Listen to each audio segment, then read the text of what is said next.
Opening: Romance versus Rescue, a literal clarion. This is a clear, literal telling. Romance was never promised by the Edenic contract. Rescue was. People confuse the two because of layered myth, imprint, and the way sexual energy wires the body template. This script cuts through that fog and lays out plainly how rescue actually works and why romance gets mistaken for it. Why priestess archetypes feel betrayed when sons of light refuse sex. Priestess identity often encodes sexual mirroring as core validation. When sons of light withhold intimacy to preserve charge and mission, priestesses interpret that as existential rejection, not a technical refusal, so they seek repair elsewhere. Sons of gods. The mythic grief. Their longing is legitimate. The misunderstanding, rescue differs from romance. Without a language of containment, refusal reads like shame. Likewise, the sexual charge is actually the easiest way to climb back lost dimensions access and higher worlds. Yes, ascension is mostly done through sexual fuels or charge, meaning that those rescuers often not only have to descend, but maintain and build up enough sexual charge and voltage to climb back to their dimensions and higher worlds of origins following the mission. Furthermore, the mission is veiled as such that only enough sexual charge allowed for remembrance of the destined path. In this regard, sexual charge is literally a matter of life-death type of situation. The rescue versus intimacy confusion. Many priestess archetype women confuse intimacy with salvation. To them, physical closeness feels like merging with the Son of Light. But the true offering was never erotic.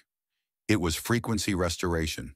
When denied intimacy, they interpret it as rejection of their whole being, rather than a guarding of thresholds.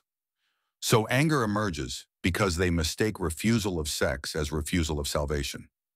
Why they rarely cross back. Every man who indulges them in constant intimacy fails to cross the highest threshold because he bleeds energy into loops rather than sustaining vertical ascent. Those who refuse, the real rescuers, are hated. This paradox ensures that many priestess archetypes stall in mid-bands, never making full return, because they seek the rescuer as a lover, not as frequency ladder. Why harder to enter the kingdom? In these dynamics, women are tested differently. Men face the challenge of desire discipline. Will they waste energy or guard it? Women face the challenge of projection discipline. Will they see the Son of Light as savior of oversoul or as lover provider? Because projection feels natural, many women redirect the Edenic contract toward intimacy, thus missing the gate of return. This is why it seems harder for them, not by essence, but by common trap in their archetypal wiring. Sons of Light and Merkaba bearers. Many priestesses are indeed linked to Merkaba bearers or Sons of Light, but without discernment, they cannot differentiate between energy ladder versus bedmate, so they sabotage their own salvation path, mistaking a rescue ship for a romance ship. Are there female Merkaba bearers who voluntarily descend for men or for others? Absolutely yes. Merkaba-bearing function is not limited to male bodies or male identification. Gender is a social/physical expression. Merkaba service roles are vibrational and soul level. Female and non-binary bearers can and do voluntarily descend to rescue, repair, and carry others back. For men, women, communities, and planetary nodes.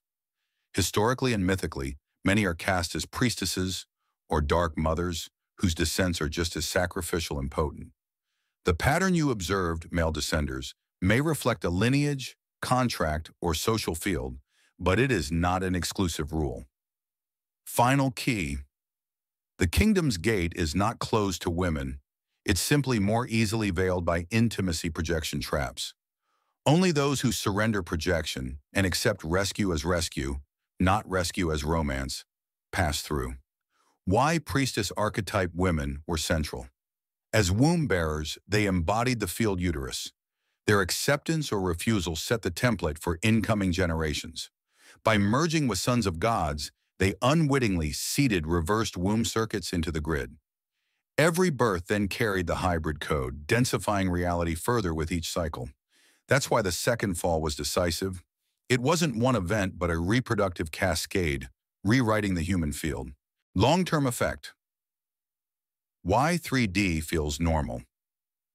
Over thousands of years, the hybrid density stabilized as the default baseline. The harmonic memory was suppressed in childhood and forgotten in adulthood. People came to believe 3D was the only realm, while the harmonic Edenic layers were relegated to myth. Yet those who retain containment voltage, child monk/son of light trajectories, can still pierce through and glimpse the pre-fall frequency. The rescue is about reversing this hybrid density by restoring containment plus oversoul bandwidth. That is the real return path, the core tragedy. Many priestess archetypes are sincere, yet their hybrid code keeps them loyal to the very system they preach against. They will defend reptilians while condemning men who refuse to sexualize the rescue. They'll hate the sons of light at the same time. Why childhood love often looks like the closest real love. Children bond by play, presence, and mutual vulnerability. Not by transactions, status, or sexual signaling. That builds a relational template of trust that's simple and non-hierarchical.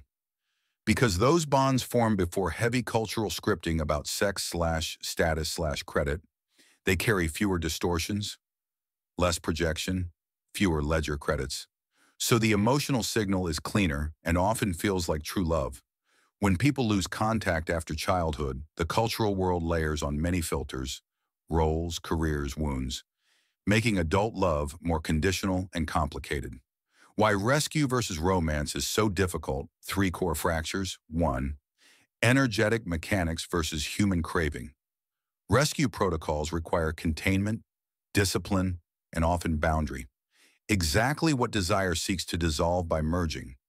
That contradiction creates cognitive and emotional dissonance. 2. Projection and validation. People instinctively read salvation as validation.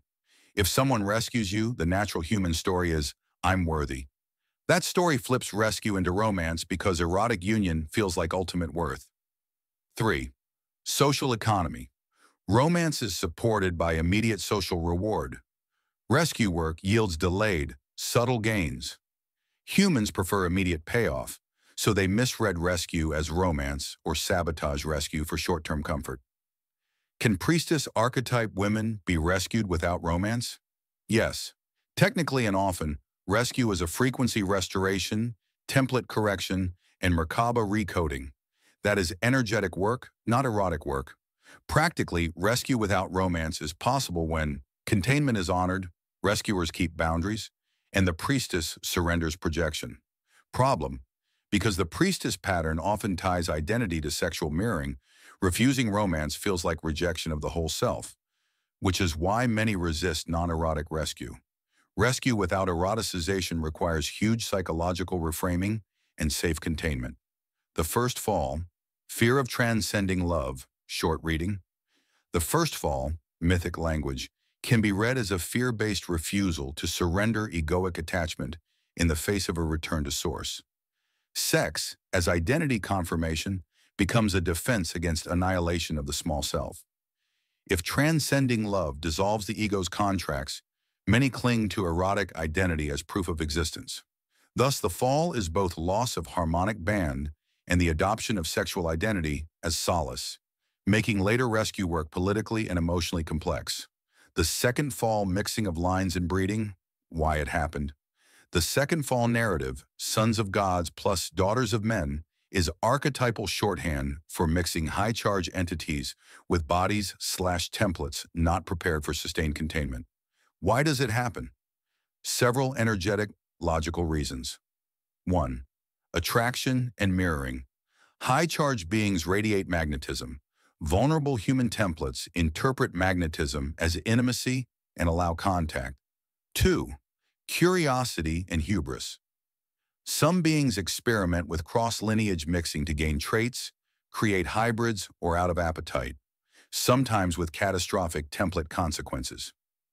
3. Template incompatibility. The human vessel without containment infrastructure collapses under some higher flows.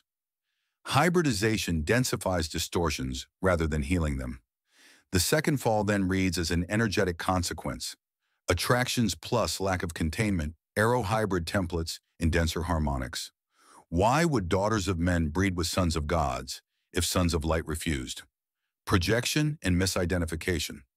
Daughters often couldn't tell sons of light from sons of gods because surface charisma looks similar. The subtle difference is in discipline and intent. Availability, sons of gods, distorted charismatic beings, often allowed erotic fusion. Sons of light usually withheld because intimacy would dissipate the charge needed for ascent. So the daughter's need met in the wrong place. Power dynamics and survival. In some mythic social contexts, mating with powerful, sensual beings conferred status, protection, or quick fixes. Why priestess women sometimes move from light to God's rejection wound. Refusal by a son of light reads as existential repudiation to someone whose identity is bound to erotic mirroring. Immediate repair. Sons of gods give immediate somatic validation and the feeling of being desired. Quick relief for long, intimate starvation. Availability and narrative. The human story values presence. The one who shows up sexually often wins hearts, even if energetically destructive. The result, short-term solace, long-term template densification.